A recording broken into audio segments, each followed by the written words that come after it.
समय की बात है। करण अपनी करीना बुआ और छोटे भाई समीर के साथ मुंबई जैसे बड़े शहर में रहा करता था, जिसने कुछ समय पहले ही प्रीता नाम की लड़की के साथ घर बसाया था। करीना बुआ ने अकेले ही करण की परवरिश की थी, इसलिए वो करण को बहुत मानती थी। पर करीना बुआ के प्रीता के साथ कुछ खास रिश्ते नहीं थे।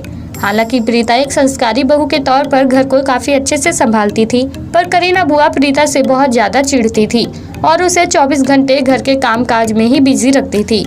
लेकिन प्रीता का देवर समीर अपनी भाभी की मदद करने के लिए हमेशा तैयार रहता था। अब जल्द ही प्रीता करण के बच्चे की मां बनने वाली थी, पर करण तो ऑफिस चला जाता था, जिसके ऑफिस जाने के बाद करीना बुआ तो प्रीता का बिल्कुल ख्याल ही नहीं रखती थी। वो मां बनने वाली थी, पर बावजूद इसके करीना बुआ उससे घर का हर एक काम करवाती थी, चाहे फिर इससे प्रीता के होने वाले बच्चे को नुकसान ही क्यों ना हो। इसी तरह एक बार जब अचानक प्रीता के पेट में जोरों का दर्द होता है, जो बेचारी दर्द से चीख रही थी और करीना बुआ उसे हॉस्पिटल तक लेकर नहीं गई, तभी कुछ समय बाद ही वहां समीर आता है और अपनी भाभी को तुरंत हॉस्पिटल लेकर जाता है।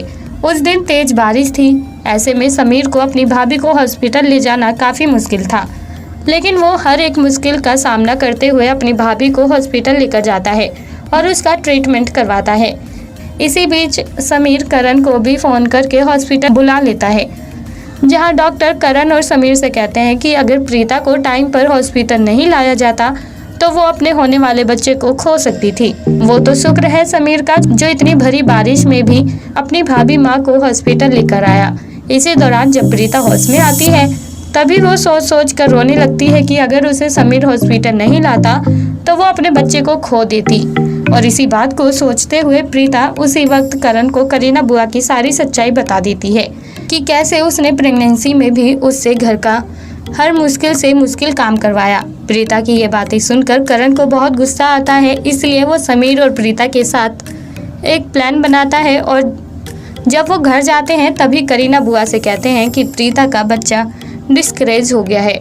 ये खबर सुनकर करीना बुआ को एहसास होता है कि अगर उसने अपनी प्रेग्नेंट बहू का थोड़ा ख्याल रख लिया होता तो शायद उसके बच्चे को जिंदगी मिल जाती। इसलिए करीना बुआ उसी वक्त प्रीता से माफ़ी मांगने लगती है। तभी करण कहता है कि आपको माफ़ी मांगने की ज़रूरत नहीं है, बस हमें इस बात की खुशी है कि आपको अपनी गलती का एहसास हुआ। और आपको बता दूं कि प्रीता का बच्चा डिस्करेज नहीं हुआ है।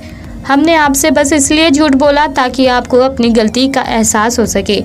प्रीता भी ठीक है और उसका बच्चा भी। इस खबर ने करीना के आंसू को खुशियों में बदल दिया था, जिसके बाद से ही करीना बुआ प्रीता का खूब ख्याल रखने लगती है। तो दोस्तों, कैसी लगी आपको आज की हमारी ये कहानी? आप हमें कमेंट बॉक्स में कमेंट करके ज़रूर बताएं और साथ ही ऐसी और दिलचस्प कहानियाँ सुनने के लिए आप हमारे चैनल को सब्सक्राइब करना ना भूलें।